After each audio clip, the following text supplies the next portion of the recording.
7:25 on a Thursday morning, and normally around this time we check in with Stratford-upon-Avon movie critic James Luxford for James's good, bad and on-demand movie picks ahead of the weekend. Hi, James. Good morning. It's a bit wet here in Cov. I don't know what it's like where you are there in Stratford, but it's been pouring last 24 hours. Yes, there might be a bit of a background soundtrack at the moment because it's just absolutely pelting down against our windows. So, no different here. Well, good to have you on, dry or otherwise, this morning. James gives us a good recommendation, something that he thinks we should be watching this weekend. A bad, something that they think we should stay well away from. And an on-demand choice, something that we can all hopefully enjoy in our homes on streaming services. So, James, as ever, let's start with your good, shall we, this morning? What are you recommending for us? My good this week is Living in Cinemas Friday. Bill Nighy plays a civil servant who tries to make the most of life following a terminal diagnosis. Life just crept up on me, one day preceding the next. Good morning, gentlemen. Good morning, Mr. Williams. Not happy, not unhappy. A small wonder I didn't notice. Mr. Williams, Dr. Orsino. The results have come back. It's never easy, this. Quite. Seen a couple of trailers for this, and you do think every time you see Bill Nighy in something, oh, this is going to be good. It's Bill Nighy, you know. But this seems like a really deep and almost personal journey he's gone on this. It is, and it is absolutely terrific. And I think, it's easy to, maybe assume what this movie is going to be, a bit of a sort of Scrooge-like journey about a sort of dour man who begins to embrace life. It's not. It's something a bit more real than that. It's something about sort of enjoying the little things in life, the small victories, and the beauty in the everyday. And I think it's just wonderful to watch. Bill Nighy's wonderful in the lead role. He is often sort of a very good supporting actor, and I think given the lead here, he really makes the most of it. A sort of underplayed role in a very gentle and very moving film. Yes, he's done a couple of interviews about it recently, where he's admitted, I think it was an interview he did in The Independent, he's admitted he would gorge out sometimes during the pandemic. He said, quotes, "I would eat a pack of Magnums and Soleros in one sitting." We've all been there. Bill Nighy and the movie Living, and this is out in cinemas, isn't it? It is, yes, from Friday.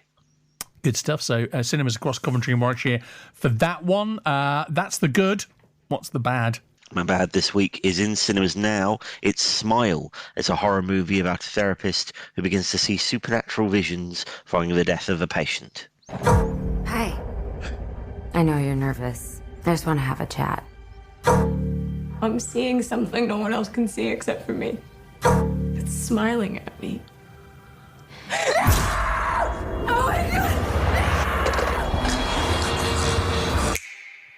Those of you familiar with the Smile graffiti around Coventry, there is no connection to this movie. I should point that out. This feels a bit like a sort of a post Halloween horror film, James. Yes, it was released just in time, and you will, perhaps not related to the graffiti, but you will have seen the slightly unsettling posters on buses, on billboards.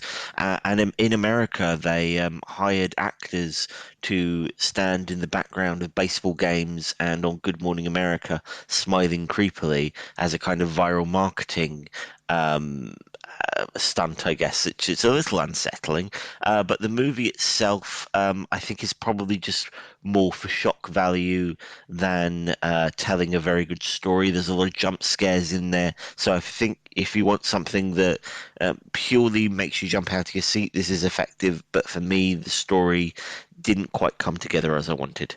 Okay, Smile in cinemas across Coventry and Warwickshire as of now, which brings us to your on-demand pick, something we can all maybe dip into on our streaming services. What have you gone for here, James? My on-demand pick is Weird on the Roku channel, free streaming channel from Friday. Daniel Radcliffe stars as Weird Al Yankovic, the famous parody music star, in the not entirely true story of his life. Is to make up new words to a song that already exists.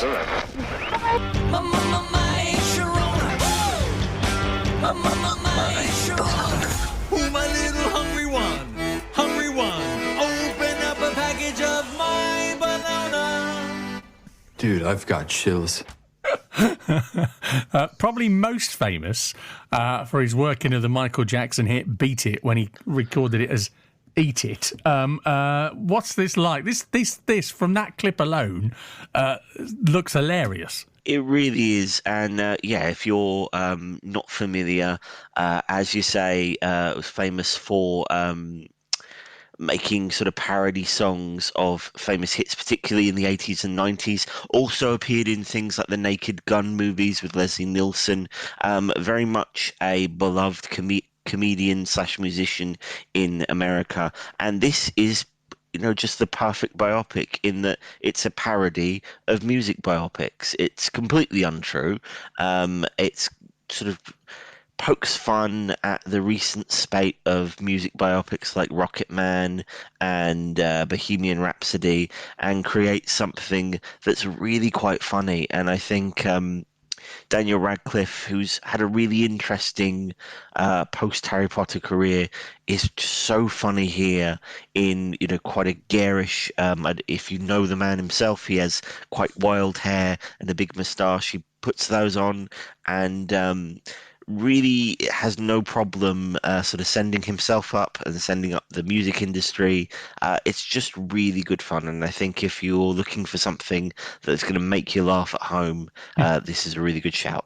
Good stuff. It's called Weird and streaming from Friday. If you've got the Roku stick I have at home, then you can access it from that. James, really appreciate it as ever. Thanks very much. Speak next week. Thank you. James Luxford from Stratford-upon-Avon, our movie critic for you on BBC CWR. Just bringing you up to date on this, one particular